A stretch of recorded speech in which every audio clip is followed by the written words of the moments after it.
Hello and welcome. Welcome to the final plenary of the Global Humanitarian Forum 2009. I am Nisha Pillai, your moderator for this afternoon, and together we're going to go on a journey. We're going to tackle some of the big questions. What do you want to see coming out of the Copenhagen negotiations? We have a very lively and exciting debate up ahead in about half an hour's time. We're going to look at what you have been hammering out in the last 2 days, in your workshops, where the key work was done during the course of the last 2 days, looking at the real impact of climate change, the human impact, the human face, as we've come to call it, of climate change. We'll be hearing from the chairs of those workshops. I can see Mary Robinson there in the front row. We'll be hearing from her about human rights. How is that going to change? We'll be hearing about the impact on hunger, the impact on the homeless, to mention just 3. That's what we've got up ahead from you this afternoon. The young and the eminent will equally get a voice here at this forum. I'm delighted to welcome our eminent guests, President of Timor-Leste, José Ramos Horta. Welcome, sir.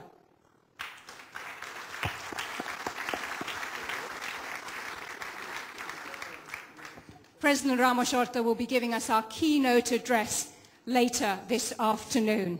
Equally, we're honored to have with us here His Sovereign Highness Prince Albert of Monaco.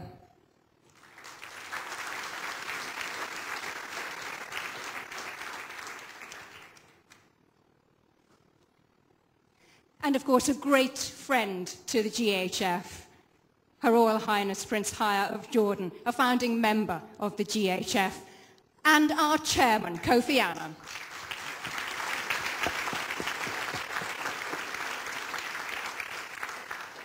We have an afternoon of contrasts up ahead. Here to get us going with a bang are 7 young adults who have a strong message for you. So listen out for them. I give you the Youth Forum.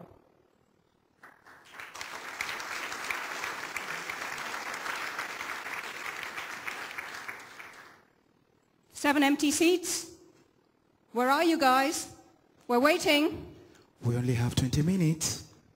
Not even that by now. Time is running out. Guys, we should really do something. Agree on something. Make a decision. 90 minutes and 30 seconds, guys. If we can't agree, there's no time left. 90 minutes now. Guys, time is running out. It's not really good enough for a presentation at the GHF, is it? It's not really good enough for our futures, is it? But we want to talk to you today about what we want. We want to talk to you about the legacy that we are all leaving behind to future generations. And we want to talk to you about the clear alternatives that we believe there are, and you know there are, to just digging up the earth and converting it to pollution.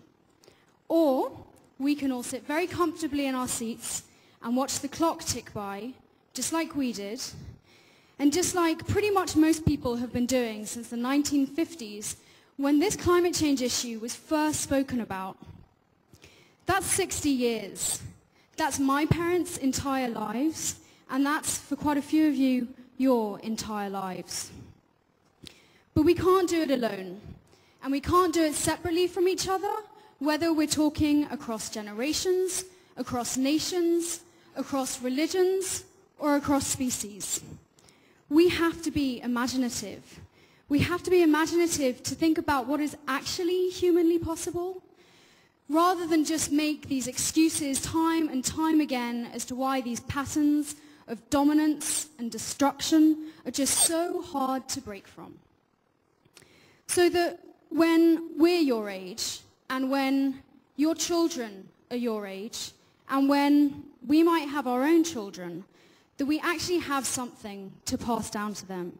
Because right now, on the 24th of June, 2009, I honestly don't know what I'm going to be able to pass down to my children when I have them.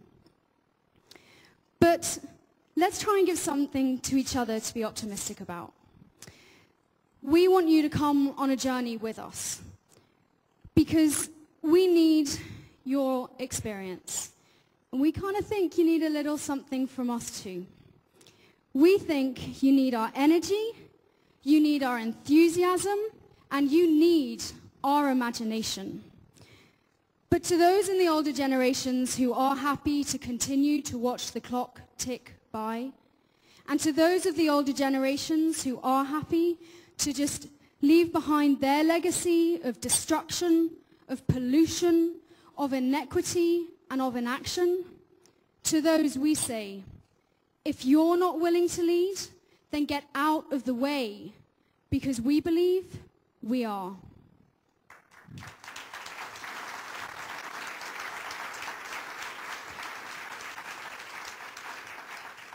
Javier, do you want to tell everyone who we are? Of course, Margot. So we are the representative of the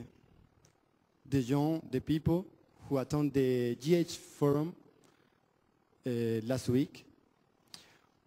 These young people come from 52 countries. There was some young people who attend this forum. So as young adults, we start recently to think, to look at solutions to resolve environmental problems. Certainly, we haven't had as much time as you have had. We had only 3 days to work our ideas. But we were able to work together and work together to agree in ways of improving not only 1 or 2, but 5 projects.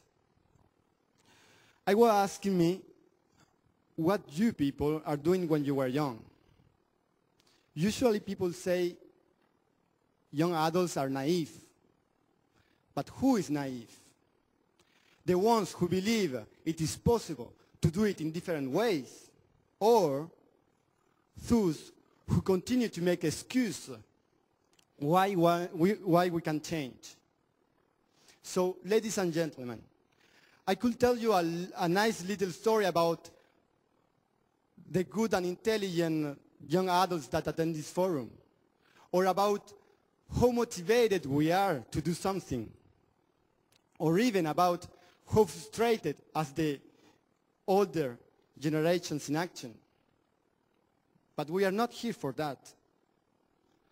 Instead, we want to share with you how we young adults see the world today in 2009. We want to invite you to join us. We want to invite you to move forward with us. To move forward instead of looking backwards. I totally agree with you, Javier.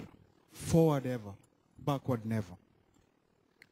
Over the years, we have had a fixed mental attitude of predetermined situations. This form of inclination needs to shift, and we need to focus on the grassroots of climate change and not on the symptoms.